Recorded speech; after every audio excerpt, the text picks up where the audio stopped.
Inicialmente, eu gostaria de passar a palavra ao professor Manuel Palacios, da Cunha Melo, para que ele possa fazer a apresentação, né, da sua fala. Boa tarde. Bom, agradeço o convite, especialmente ao Murilo. É um imenso prazer encontrar Omar, Murilo e outros amigos aqui.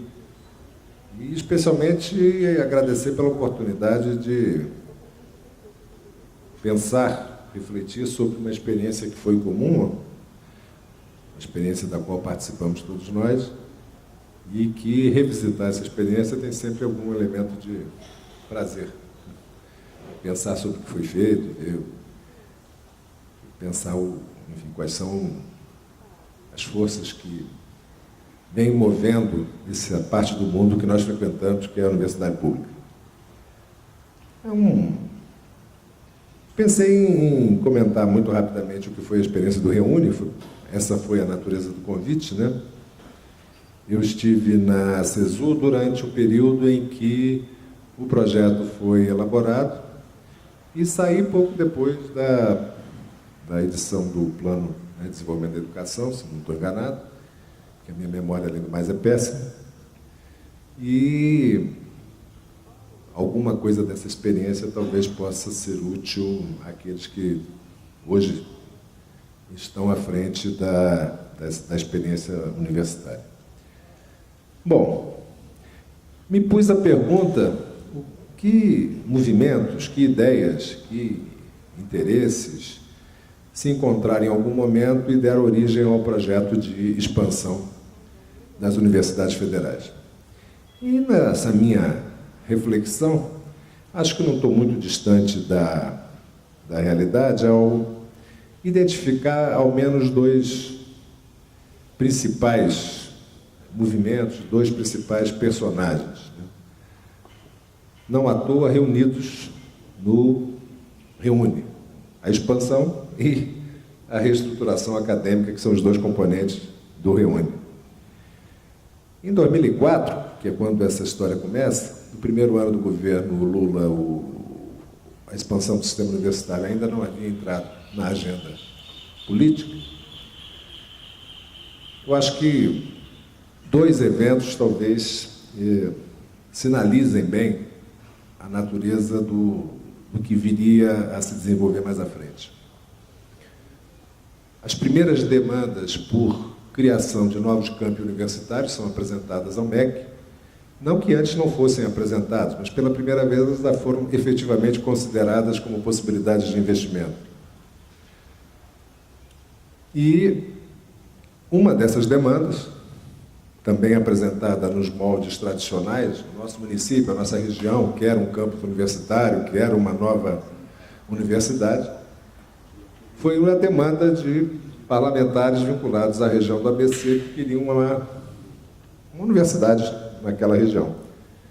E como uma parte da inovação sempre se apoia em processos mais tradicionais, o Maculan, à época secretário da Educação Superior, convidou um professor da COP para organizar o projeto da Universidade Federal do ABC. E foi uma primeira experiência, ainda em 2004, de proposição de uma estrutura acadêmica para a universidade renovada, baseada em 2 ciclos de formação. Um primeiro ciclo de formação num bacharelado interdisciplinar, ao qual seguiria um ciclo de formação profissional de pós-graduação. Então, em 2004, você tinha presente os dois movimentos, as duas forças que parece presidiram esse processo de mudança. A ideia de expansão, conduzida pela representação política brasileira, que tem sempre uma demanda de ampliação do atendimento das instituições federais de ensino superior, e que logo à frente também passou a encontrar um outro ator, que são os dirigentes universitários, também interessados em ampliar as suas instituições, resolver problemas herdados de um período longo, de poucos investimentos, inclusive na ampliação do corpo docente. Então, de um lado, representantes, legisladores, executivo, e de outro, reitores das universidades, demandando expansão, processo de interiorização e ampliação dos campi das universidades já instituídos por meio da apresentação de demandas a partir das direções universitárias. E, de outra parte, inovação, que tem dois marcos principais, na minha opinião. Um é o Federal do ABC, e depois a Federal da Bahia, como Naumar reitor, e o movimento, por ele intitulado Universidade Nova, que deu voz e expressão nacional à demanda por reforma da universidade, aquilo que tem de mais essencial, que é a sua estrutura acadêmica, né? Que é a proposta de formação que se faz aos jovens que nela ingressam. Então, o REUNE, ele tem essas duas vertentes, e eu diria, para cada uma dessas vertentes, dois atores principais, né? No caso da renovação institucional, uma experiência que se fez com uma nova universidade, com as suas limitações e tudo isso, que é a Federal do ABC, e o movimento que o Naumar trouxe para a escala nacional a partir da Universidade Federal da Bahia. E, de outra parte, o que acontece ainda hoje. Todo prefeito quer um campus da Universidade Federal do seu estado, na sua cidade, de preferência para um curso de medicina, e ao lado do de direito, né? Bom, essas demandas foram encontrando alguma forma de tratamento no Ministério da Educação, até a formulação de um plano, que é o REUNE. Eu acho que o REUNE, ele tinha alguns componentes que merecem ser destacados. Um deles era associar a expansão a uma forma de acordo de metas e a uma forma de prestação de contas das administrações universitárias. O Murilo, que continuou trabalhando com o REUNE, pode falar melhor do que vem sucedendo com essa intenção original de que as atividades universitárias que são objeto de financiamento devem contar com algum tipo de prestação de contas que seja capaz de explicar ao público, né, a destinação dos recursos de uma maneira que proteja a autonomia universitária na medida em que ela aloca esse recurso internamente de acordo com os seus desejos, de acordo com as suas vontades. Então, esse é um componente importante, a ideia de você definir objetivos e promover um acordo com a administração universitária, tendo em vista o seu financiamento. E, de outra parte, a intenção de fazer desse investimento adicional um incentivo à inovação. E, para isso, uma série de encontros foram organizados, as ideias, enfim, circularam. Algumas universidades abraçaram causas inovadoras, outras mais conservadoras permaneceram com o mesmo formato. Até onde sei, há um conjunto de universidades que iniciou, ao menos iniciou, a proposta de reorganização da graduação. Bom, essa foi a história que vivi, e detalhes podem ser conversados se forem de interesse. Era a partir dessa história que desafios eu acho que estão na agenda da universidade. Eu penso que, para propor uma conversa, há pelo menos 3 grandes desafios. O primeiro desafio, na minha opinião, diz respeito à governança universitária. Eu pelo menos estou convencido de que o atual sistema de governo universitário ele é extremamente pouco inovador e tem uma capacidade muito pequena de responder aos desafios que as circunstâncias apresentem à instituição. A capacidade de respostas, quer seja porque a seleção de lideranças obedece a um mandamento que leva a um sistema de pesos e contrapesos extremamente pesado, extremamente difícil de se pôr em movimento. Seja porque os processos de tomada de decisão na universidade também levam a fóruns extremamente paralisados, no sentido de que tem uma dificuldade muito grande de colocar os problemas reais na agenda para serem discutidos e deliberados. Esse é um problema. Não tenho solução para nenhum problema. Também isso aqui é um lugar para debater, não é isso? Mas esse é um problema. Na minha opinião, é um problema. Poderia ser um problema menor se a necessidade de mudar não fosse tão evidente. Mas mudanças objetivamente colocadas, elas precisam de ter tratamento por parte dos sujeitos que desfrutam de posição de liderança. E indivíduos só isolados não fazem movimentos significativos. É preciso que você tenha uma lógica institucional que contribua à seleção de lideranças inovadoras. Podemos, cada um de nós, ser pessoas extremamente talentosas, virtuosas e inovadoras, mas você precisa de uma instituição mais capaz de dar respostas às mudanças, às necessidades de mudança. Bom, esse é um ponto. Um outro problema que eu acho também muito significativo diz respeito aos sistemas de incentivo e de responsabilização na universidade. É outra componente dos problemas de gestão das universidades federais. E aí, se você pensar na necessidade de uma nova distribuição das responsabilidades, é também um desafio que tem tido respostas muito pouco satisfatórias. Para citar exemplos, nós temos na minha universidade, a Federal de Juiz de Fora, nós criamos um bacharelado de ciências, concebido quase que como, na hora de fazer o projeto, ficou quase que como um ciclo básico.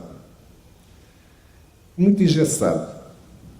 E com aqueles cálculos no mesmo lugar de sempre. Então você tem hoje um engarrafamento monumental no cálculo, como sempre teve, só que agora dentro do bacharelado.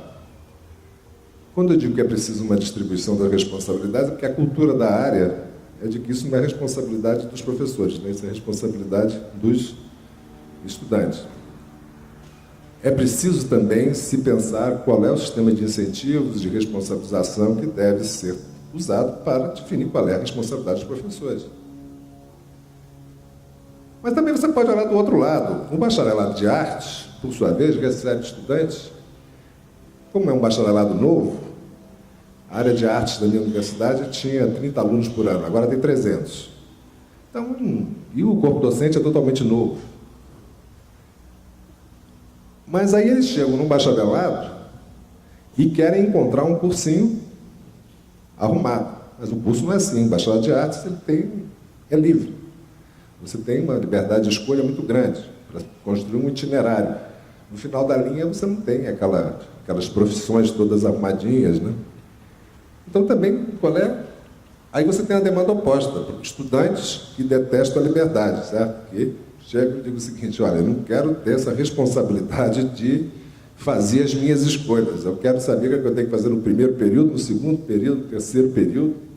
Claro que há também carências de orientação. Agora, como também era nos Estados Unidos.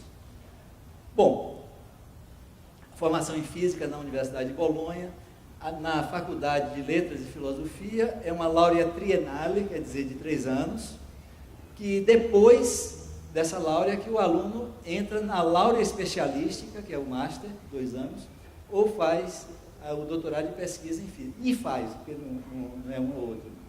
Bom, esse regime de ciclos tem uma série de vantagens, evita a precocidade, permite flexibilizar a estrutura, é modular, o aluno pode mudar de percurso, coisa que no regime de progressão linear é impossível, reduz a evasão do sistema de ensino, integra a graduação, permite interdisciplinaridade, agora dá compatibilidade internacional. Hoje no mundo, a gente pega ali vermelhinho o modelo college, estão vendo ali, né? O azul Bolonha, o residual Mediterrâneo e o modelo brasileiro. Bom, o modelo college, América do Norte inteira, o Sudeste Asiático todo e as novas universidades estão sendo estabelecidas no Oriente Médio. Bolonha, toda a Europa, já são 47 países que aderiram ao modelo de Bolonha. É claro que internamente tem variações. Tem universidades que até hoje usam autonomia, resistem. Tem países que têm 90% Bolonha e 10% não. A França está em 60%, a Itália tem menos.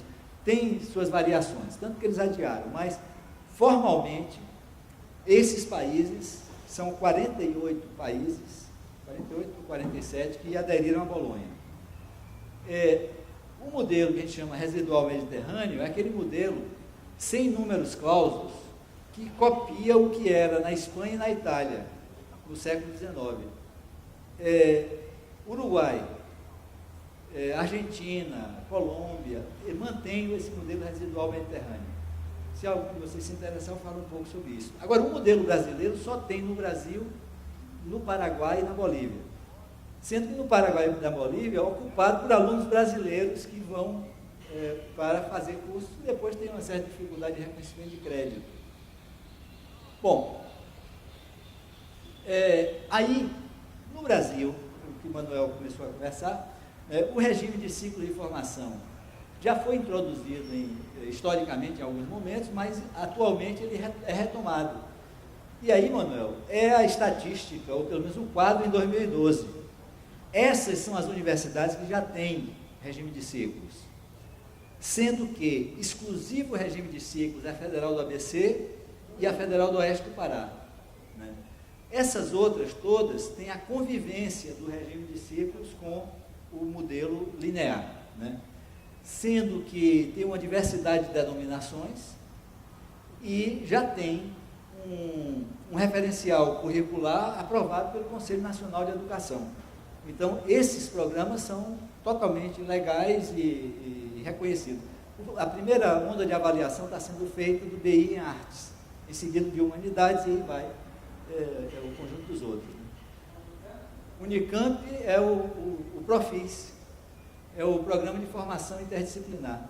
É muito interessante, a gente até copiou ele, no que eu vou mostrar daqui a pouco, porque é uma forma de entrada na Unicamp para um curso que é um curso geral, mas ele não dá diploma, é a grande diferença dele para os outros. Né? É um curso sequencial. Bom, só para a gente entender, eu vou mostrar a vocês que a gente está brincando, chama de a teoria do funil. Né? Todo mundo sabe o que é um funil. Né? Um dispositivo que é para captar o maior, sem perda, líquido. E colocar aquele líquido, a finalidade do funil é botar para passar num gargalo estreito. Aí você pode, por exemplo, preencher uma garrafa sem perder uma gota de água. Né? Bota numa torneira o funil e aí preenche a garrafa. Para entender a teoria do funil, vamos ver em azul componentes específicos de uma certa formação profissional ou acadêmica, em verde a formação geral e aqui as formações por áreas. Né? O modelo que o Brasil tem atualmente é assim, os cursos são definidos pela profissão, ou pela área, ou pela arte, mas é definido pelo recorte. Os conteúdos que são próprios e alguns que são comuns são dispersos nas trajetórias curriculares. O curso de medicina é a trajetória curricular mais longa, aí vem outros e tal. E esses programas têm compartilhamentos que também são dispersos na trajetória de formação e que, por exemplo, os da área de exatas ou de engenharias concentram no começo, mas ainda assim não chamam de ciclo básico, mas concentram no começo.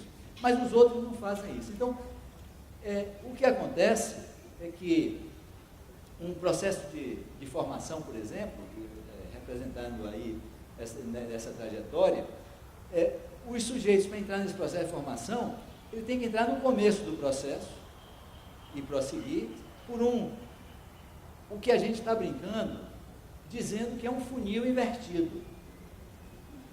O que é o funil invertido? Não é nem um funil invertido, é você pegar o funil e usar o funil do modo mais insensato possível, que é botar a água por onde ela deve sair, quer dizer, fazer entrar no funil por onde ela deve sair. Aí se você pegar um funil, botar numa torneira, né, uma garrafa embaixo e coloca o bico do funil, você vai perder a maior parte da água que está sendo disponibilizada. E o que vai entrar de gotas, muitas delas não vão cair na garrafa que você está querendo alimentar ou encher com água. Então, o que acontece no sistema que a gente tem é que a boca do funil é o processo seletivo, vestibular, mas nem que você use Enem ou outro, a lógica permanece a mesma, porque ao colocar o que deveria sair como o foco da entrada, a maior parte do líquido fica fora, é perdido, né? Então, o que a gente está analisando, por isso que eu estou brincando, a teoria do funil, é analisar o processo de formação de modo a você racionalizar, por exemplo, colocando tudo que é formação geral no começo, tudo que é formação de grande área no meio, e tudo que é formação específica na finalização do processo. Ao fazer isso, permite que a gente defina o programa não pela entrada, porque aí exige a pré-definição, mas sim pela saída, porque aí você pode verificar quem vai sair para qual dessas derivações, né? De modo que o que é comum a todos é a formação geral. O que é comum a todos das humanidades é uma formação das humanidades. O que é comum às artes, o que é comum à ciência e tecnologia, o que é comum à saúde, né? E o que é específico de cada uma dessas derivações continua específico. Então, nesse caso, a gente pode dizer que a formação geral está na base, uma formação específica de grande área e depois uma formação profissional. Sendo que essa formação geral mais a específica é o bacharelado interdisciplinar de primeiro ciclo. E a formação profissional é o segundo ciclo.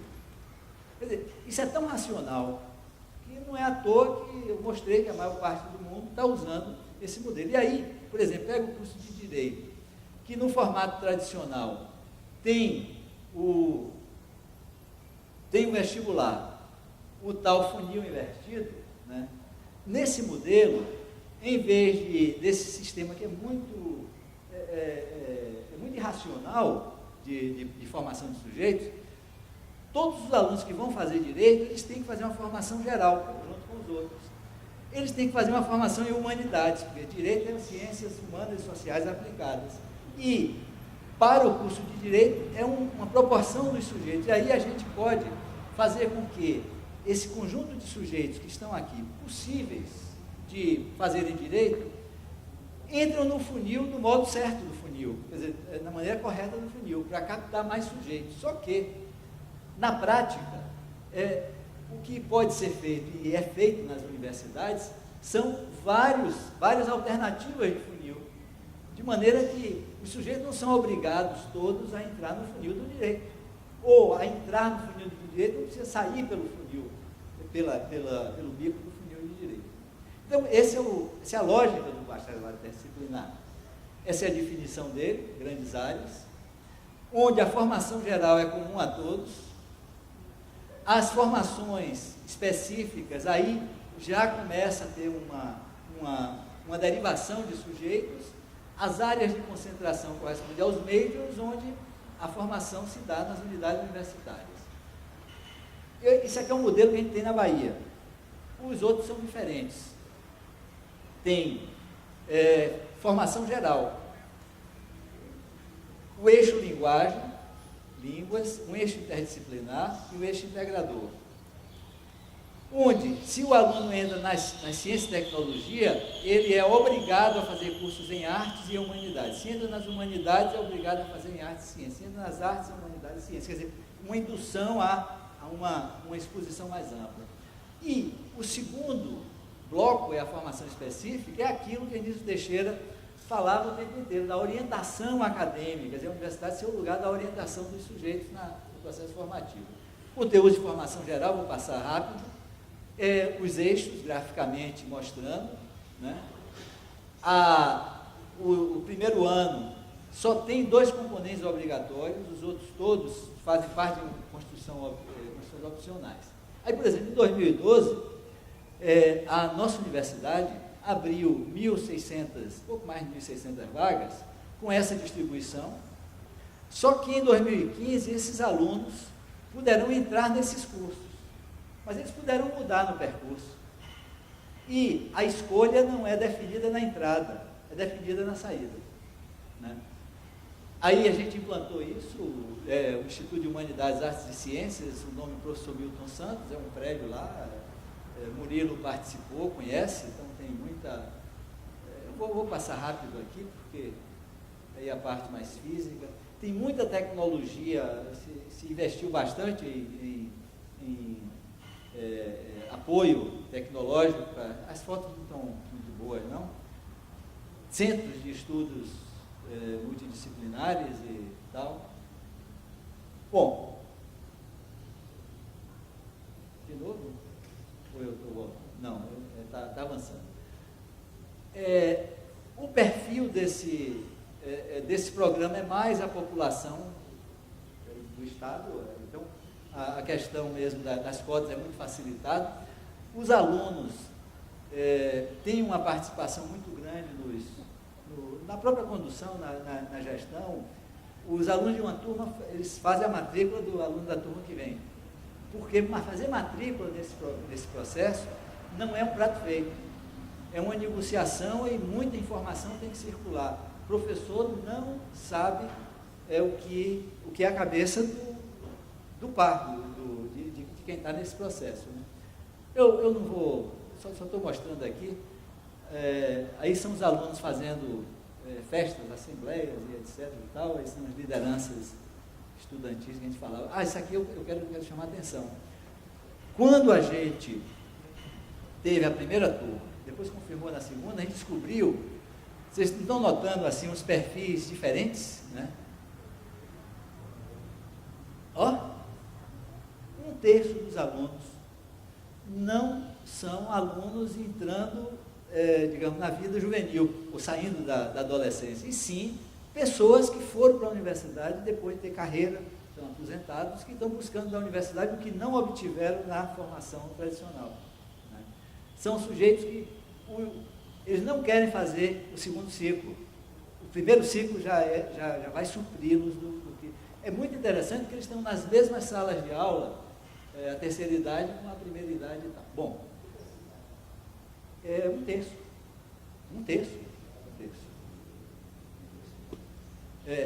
Bom, aí tem essas questões dos perfis de formação, mas deixa eu só voltar, que aqui tem o que não é detalhe.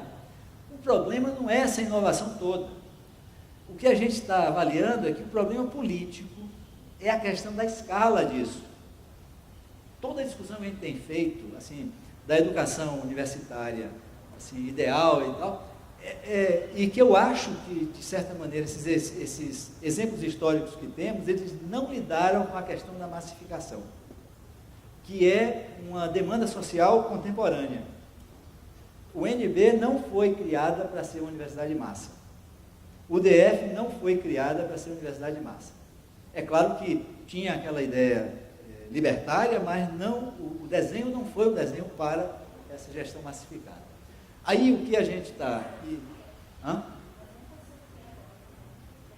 também, né? Nem para ser o que é agora. Não, perfeito isso aí.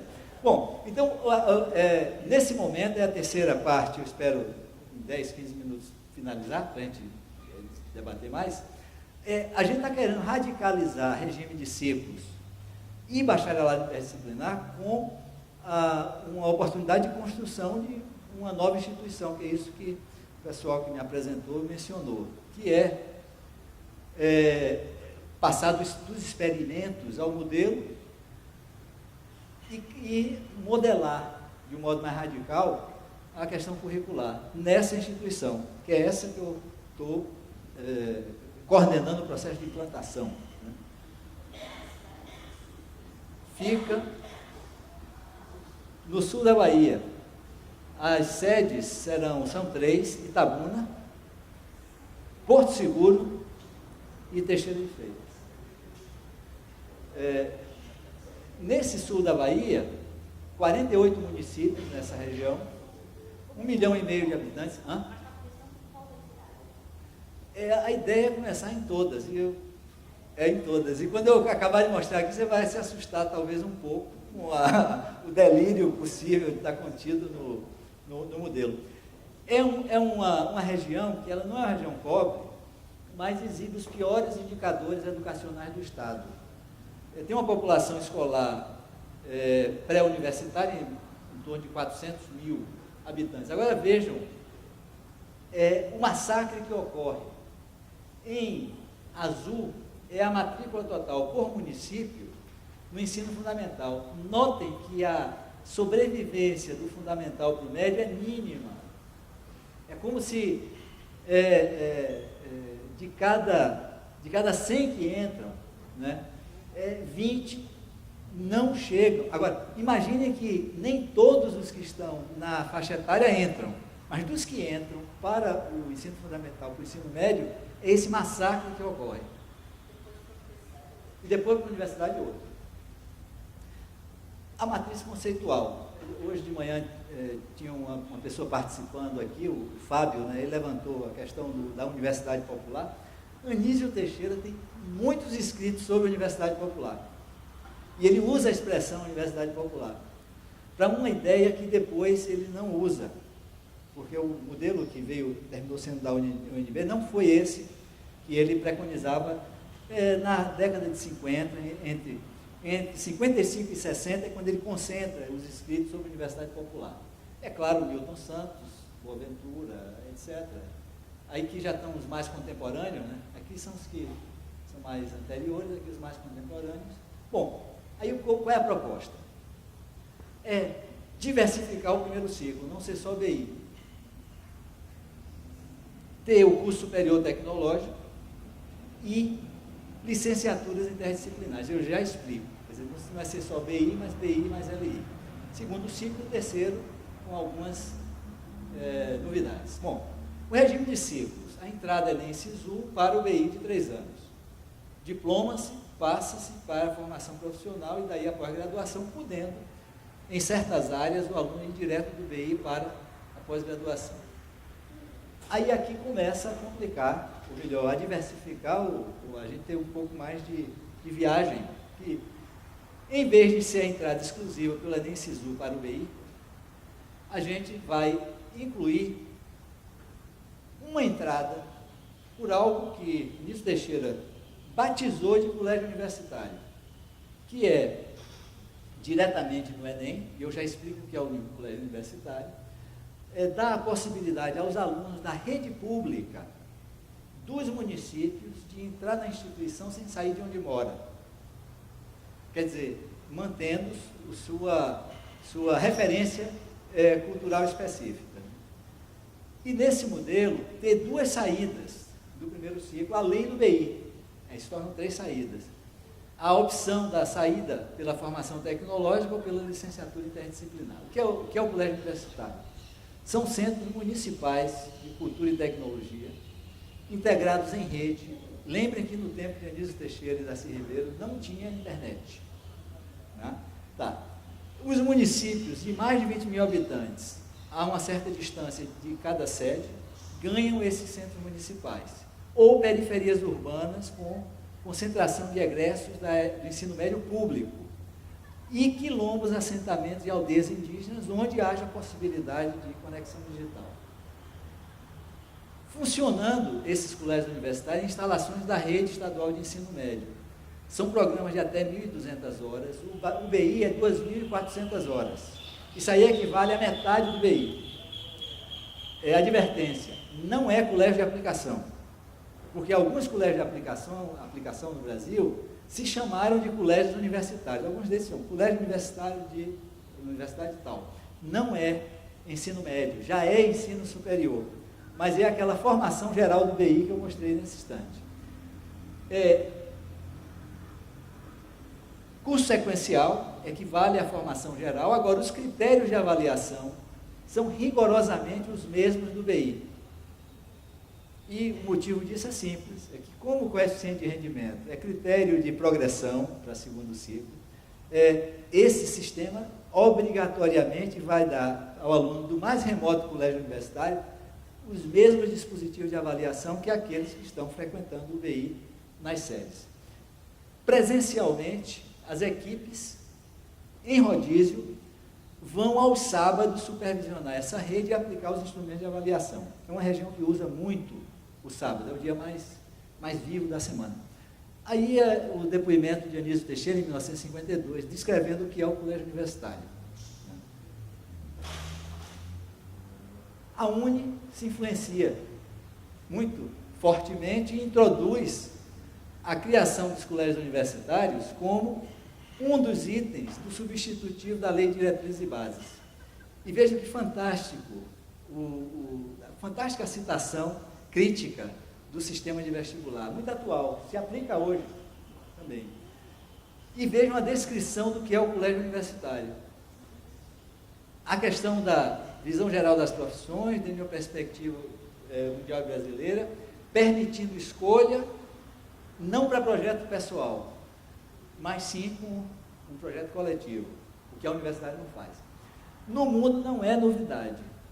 Boa parte da eficiência da universidade norte-americana se deve aos community colleges. É uma rede enorme que tem nos Estados Unidos, são mais de 2.000 instituições, onde sujeitos que não podem pagar as grandes universidades, eles entram em instituições que eles chamam community college ou junior college, com esse programa de formação.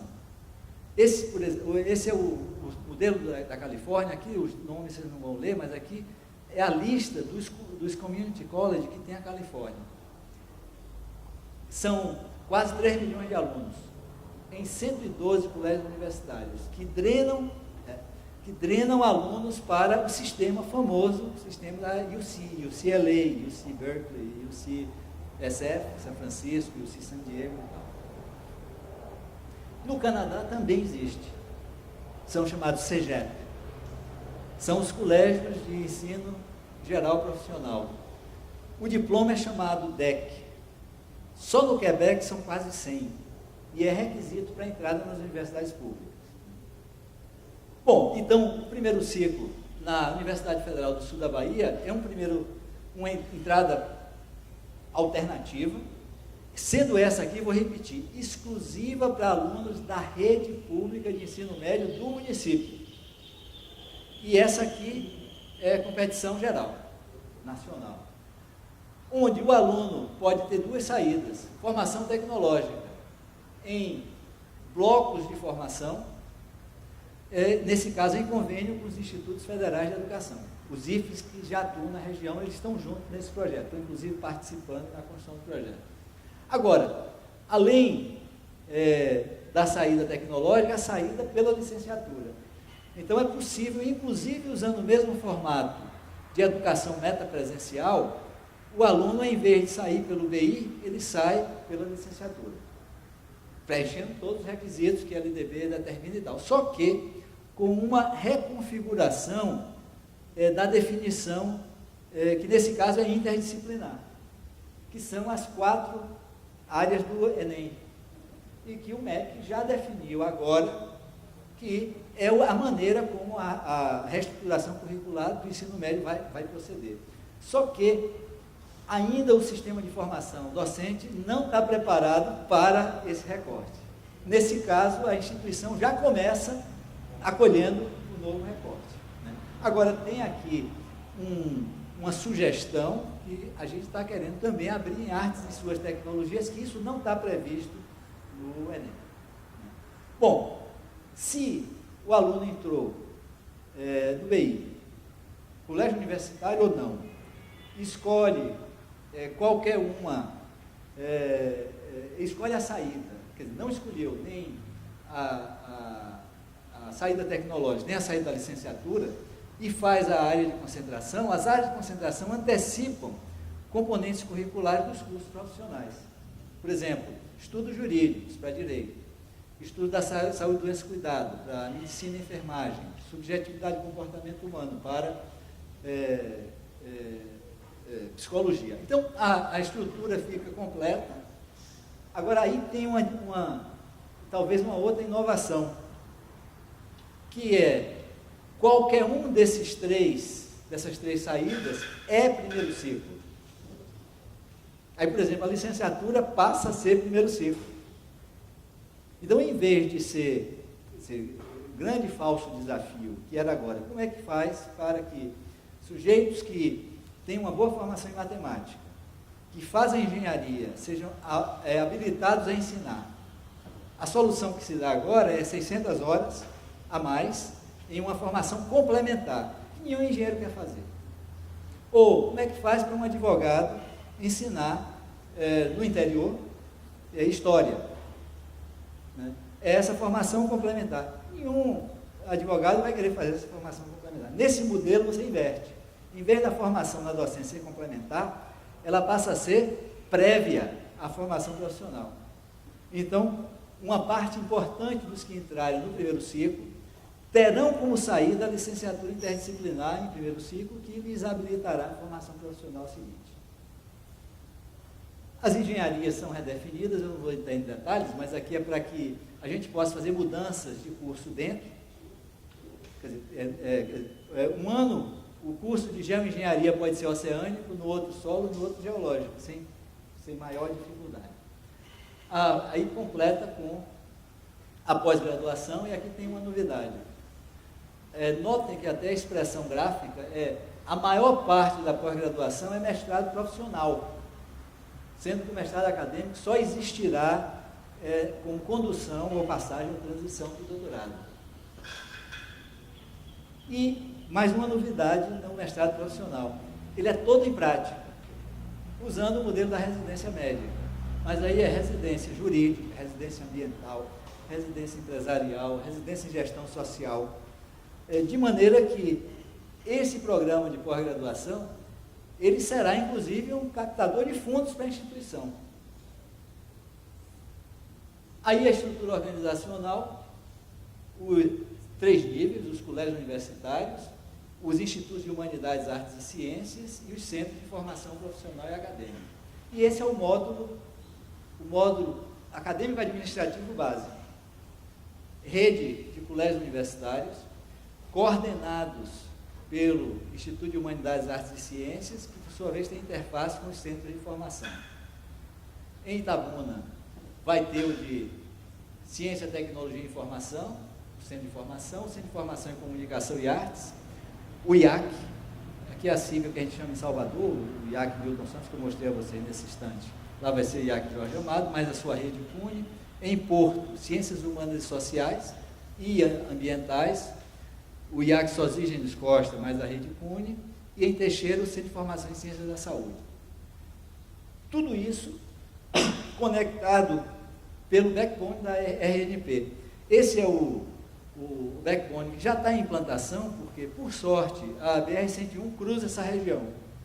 A fibra ótica deve se conectar, então nós vamos ter as 3 redes subsidiárias, né, organizadas dessa maneira. Por exemplo, aqui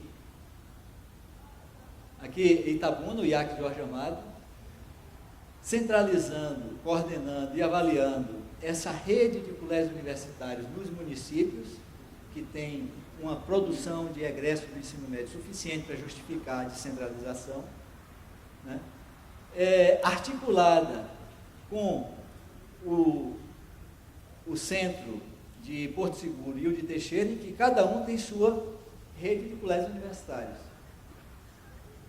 De maneira que aí vem a lógica, digamos, mais racionalizadora desse conjunto.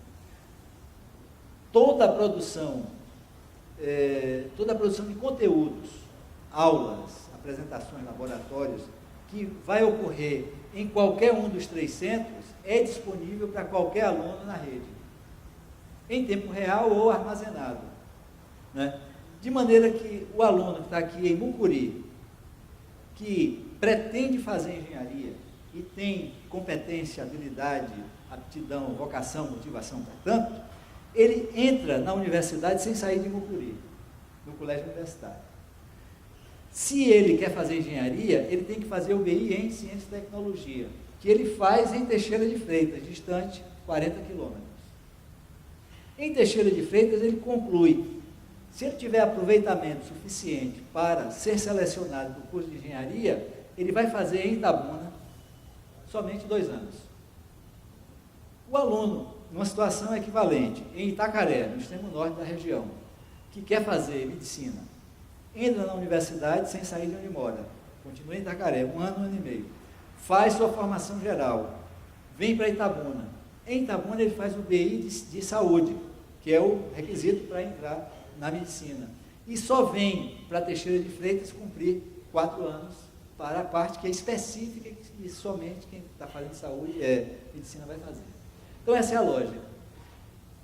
E aqui eu, finalizando, é uma mudança bastante grande em estrutura, mas também está prevista uma mudança em processos.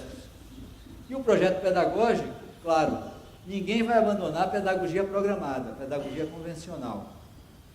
Mas se vai introduzir aprendizagem por projetos, aprendizagem por problemas e por competências. De maneira que o uso intensivo das tecnologias digitais, dispositivos e ambientes, né? E práticas pedagógicas interativas ou horizontalizadas, como alguns chamam, né? Aprendizagem significativa, baseada em problemas, oficinas de prática orientadas por evidências, equipes de aprendizagem e o compartilhamento. E aí está uma boa discussão, essa aí a gente está avançando, estamos nesse momento, a discussão toda de estrutura a gente um pouco já superou no desenho. Claro, gamificação, dispositivo multimídia, sites, blogs, ambientes virtuais, etc. Tá, Agora, aqui já tem uma novidade, em vez do aluno se matricular, ele assina, firma e renova contratos de compromisso pedagógico, com direitos, deveres e responsabilidades reconhecidos e explicitados a cada momento, né? Por quê? Porque ele vai escolher a metodologia que ele vai aderir em cada curso, de modo que ele pode tomar um curso por aprendizagem presencial. Só que se ele opta por isso, ele terá que preencher, ter presença, cumprir todos os requisitos. Mas ele pode escolher a aprendizagem metapresencial, em que ele pode dizer, eu não tenho tempo de estar em todas as aulas, mas vai se submeter a todas as avaliações. E ele pode também escolher o método Keller. Aliás, uma das coisas que eu acho mais impressionante na história da educação superior brasileira, a UNB avança, experimenta, desenvolve, aperfeiçoa e consolida o método Keller. E ninguém mais usa no país. Nem a UNB. É incrível. Não, isso é impressionante. Bom, o que é a BPC, Aprendizagem Baseada em Problemas Concretos? É o PBL, só que com problemas reais, negociados constantemente com as instâncias da sociedade lá, que já vai ter um grau enorme de participação, porque lembrem que os colégios universitários estão na base dos municípios, né? E as oficinas de práticas orientadas por evidência, né? Aqui é uma adaptação da famosa MBE, a Medicina Baseada em Evidências. E aqui tem outra novidade, não é tão novidade assim, mas as equipes de aprendizagem ativa. Os cursos de segundo ciclo, todos, o aluno faz parte de uma equipe em que ele está junto com os alunos de todos os anos. Em cada ano, 2 a 4 alunos montam essa equipe. E essas equipes atuam em todos os níveis de prática daquele campo de formação profissional acadêmica, orientada pelos residentes tutores. Estão lembrando? A residência? Hoje, a Universidade Brasileira é assim: graduação, abismo, pós-graduação. Nesse modelo, a pós-graduação terá obrigações pedagógicas com a graduação, que é fundamentalmente a supervisão das equipes de aprendizagem ativa. O docente, preceptor do quadro permanente, ele é supervisor de toda uma capilaridade, uma ramificação capilar dessas equipes. E mais ainda, cada aluno de cada ano é tutor dos colegas do ano anterior. De modo que o seu aproveitamento é avaliado pelo aproveitamento da equipe e pelo aproveitamento dos seus tutorados. Por melhor que eu tenha me saído em um aproveitamento de um certo curso, minha nota vai depender daquele que é o meu tutorado e também do time que eu faço parte. Se eu tiver ótimo num time ruim, eu não posso me sair da mesma maneira que um outro sujeito numa situação diferente.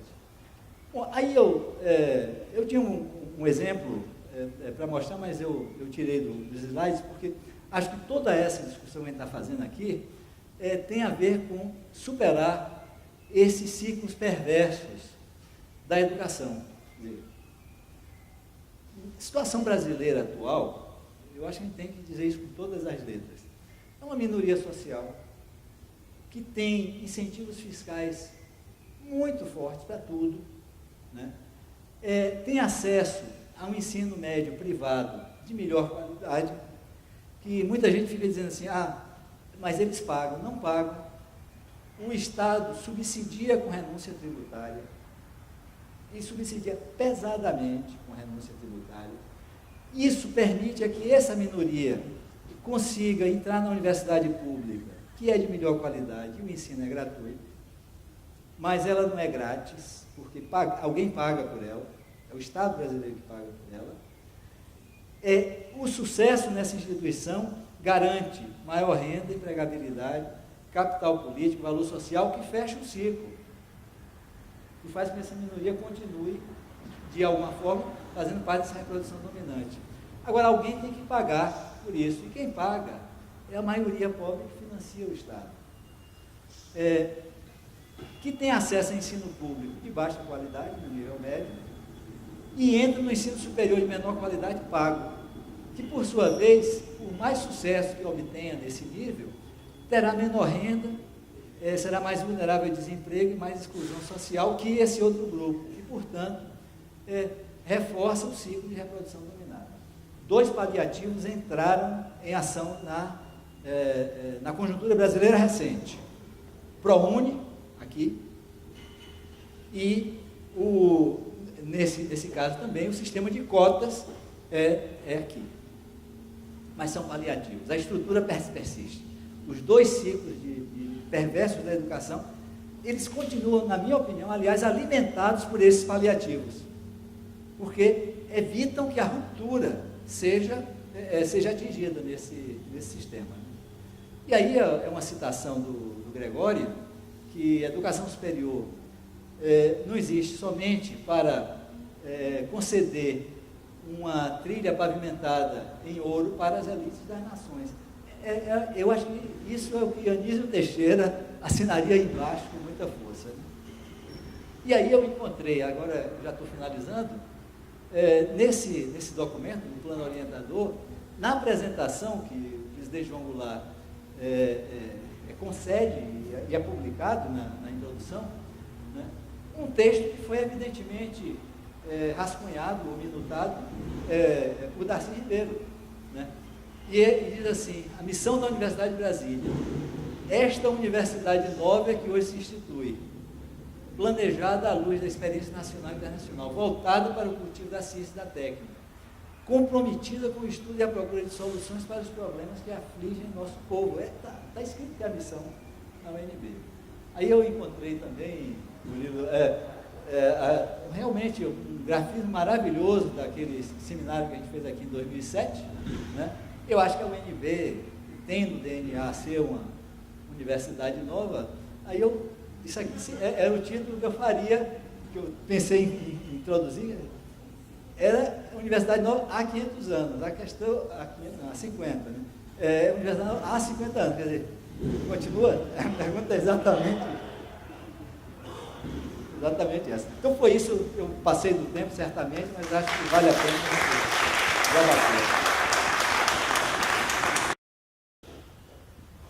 Bom, primeiramente, gostaria de agradecer aqui o professor Manuel, o professor Naumar. Antes de iniciar aqui, eu só queria registrar aqui a presença no nosso auditório aqui do professor Gilmar Ribeiro, que é o coordenador do ensino médio aqui do Distrito Federal.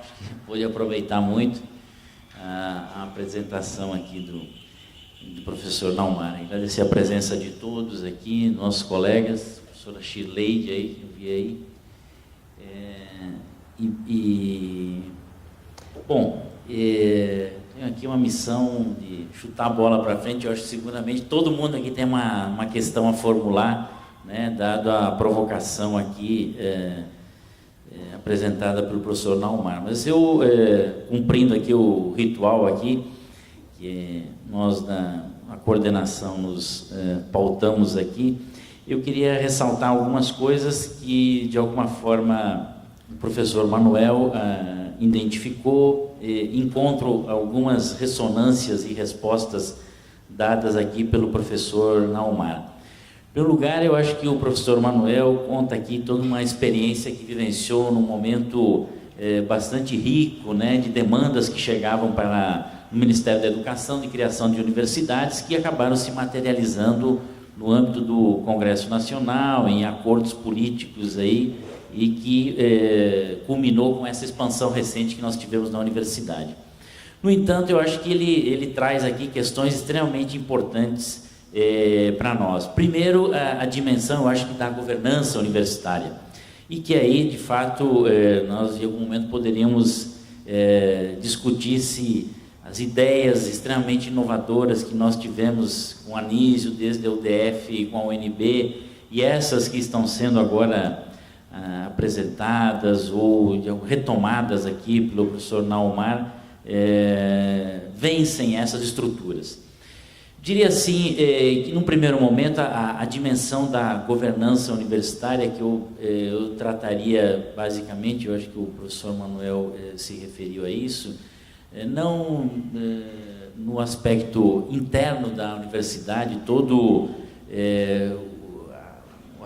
os aspectos que nós atribuímos a eles dos conselhos, né, do processo de discussões democráticas, dos colegiados, assim por diante, mas também um processo de execução daquelas ações que são discutidas, quando é que são discutidas e quando é que são partilhadas pelos conselhos, se chega a um consenso de implementar alguma inovação, esbarram exatamente naquilo que eu chamaria aqui de gestão, né, das universidades hoje. Eu diria que de 2007 para cá, esse processo se agravou profundamente e, infelizmente, hoje na universidade, eu evidentemente que vou tomar aqui o exemplo da UNB, não se faz nada, né, de alguma forma diferente daquilo que está arriscado se não tiver a bênção da CGU, do TCU e da AGU, né?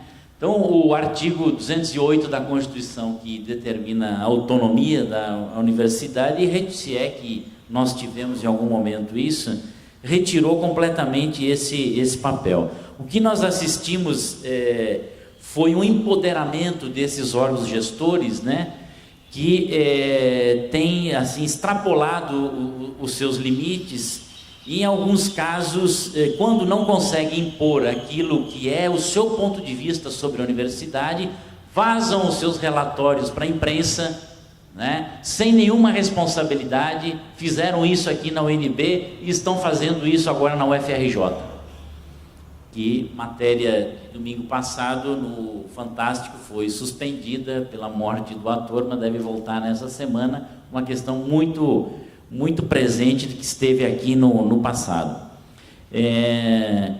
Eu acho que nesse aspecto, eu acho que o professor Manuel, acho que a partir da sua leitura, coloca questões extremamente importantes, né? Não só no aspecto interno da universidade, com os processos extremamente lentos, a dificuldade de procurar consensos e, de alguma forma, esse constrangimento externo, demandado pelos órgãos de controle, acabam, digamos assim, aprofundando os níveis de disputas internos na universidade, quando as soluções que deveriam ocorrer aqui são judicializadas e, quando muito, também questões que deveriam ser objeto da nossa decisão interna são também vazadas para outros órgãos e se invoca o poder normativo da justiça para resolver.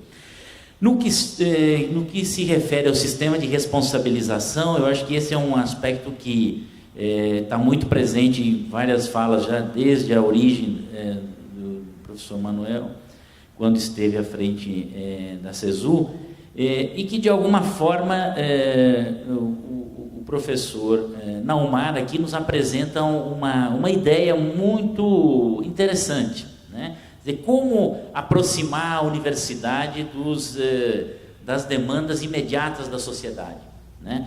Então aqui a universidade vive de costas para a sociedade, né? E nós aqui podemos usar o caso aqui específico também da UNB. Nós estamos espremidos entre duas radiais, que diríamos, a L2, a L13 e a L4, e muito pouco conhecemos o que se passa nas Ws, e quanto muito, né, nas cidades administrativas, né, que durante longo tempo foram chamadas aqui de cidades satélites.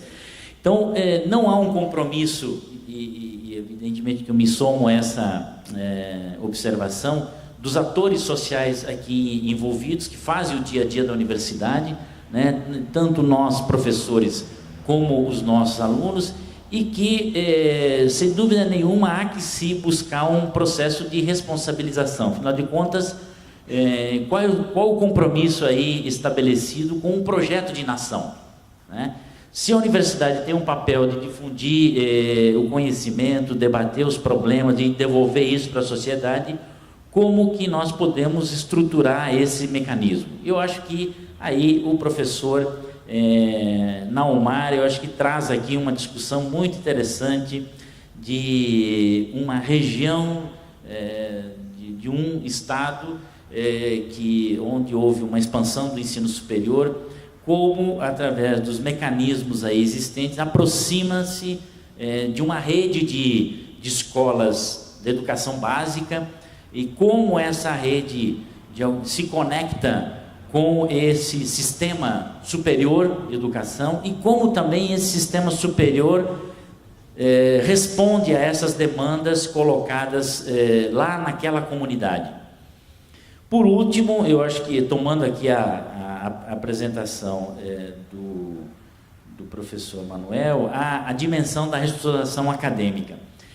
Eu diria que de 2007 para cá, quando algumas iniciativas foram colocadas em curso, nós tivemos uma reação enorme contra o processo de mudança da universidade. E processos de mudança, assim, enfrentar, ou diríamos assim, um processo de reação contra a expansão da universidade,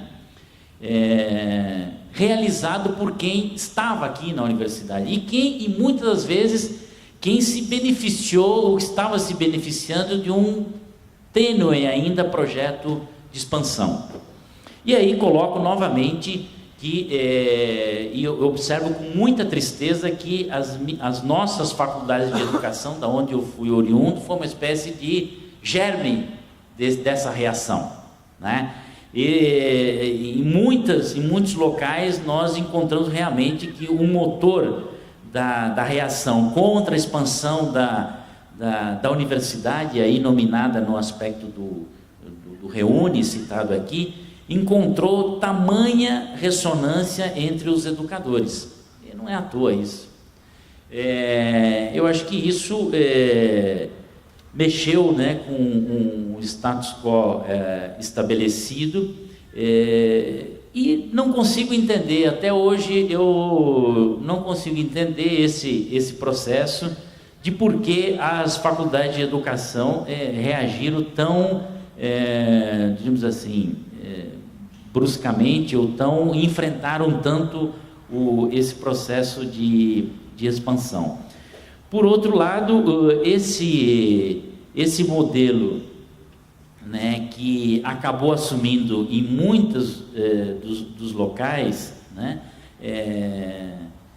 nos processos de reestruturação acadêmica, aonde foi possível implantar outras universidades e outras instituições, teve resultados extremamente positivos, né? Eu acho que aqui foram apresentados alguns deles e nominados outros aí ao longo do nosso seminário. Mas aonde se basearam em estruturas já muito bem solidificadas, tanto os professores que chegaram para, digamos assim, conduzir esse processo de expansão, como os alunos que entraram, reproduziram digamos assim, uma orientação extremamente, até, em alguns momentos até reacionária, né? e que não permitiram com que essa discussão pudesse se avançar. Então, temas como a orientação acadêmica, a supervisão pedagógica, processos mais horizontais de organização dos cursos, não tiveram sucesso. Bom, por último, eu, levantando essas questões aqui, digo que agora, passado esse primeiro ciclo de expansão da universidade no seu aspecto mais recente, nós vamos enfrentar agora um outro desafio. Um desafio que creio que o professor Naumar aqui nos traz questões muito importantes. Nós estamos no início pleno da vigência da lei de cotas sociais. A lei de cotas vai colocar para a universidade, num prazo de 5 anos, 50% de alunos provindos da educação básica, e dessa educação básica que nós a conhecemos. Então, se de fato não houver um convencimento da universidade, e se esse convencimento não envolver as secretarias de educação que, por delegação constitucional, oferecem o ensino médio, e nós não firmarmos um compromisso, que é importante afirmar um elo de ligação entre a passagem da educação básica para o ensino superior, os frutos que nós vamos colher da instituição dessa lei e do aprofundamento dessa tênue ainda expansão do ensino superior serão muito ruins para o país. Então, eu acho que, mais do que nunca, voltamos aqui aos ideais exatamente colocados por Anísio Teixeira e Darcy Ribeiro, de que essa relação é uma relação de compromisso, né? E foi com esse propósito que eles sempre se moveram, juntamente com o Fernando de Azevedo lá na origem, com a UDF, com a UNB, sempre se moveram no sentido de buscar com que o desejo, né, de construir uma universidade para todos não seja um privilégio. E eu acho que essa frase que Anísio Teixeira sempre repetiu, eu acho que é a síntese do seu pensamento, e eu acho que é isso que nos deve mover daqui para frente, como deveria ter nos movido há muito mais tempo atrás. É isso. Muito obrigado.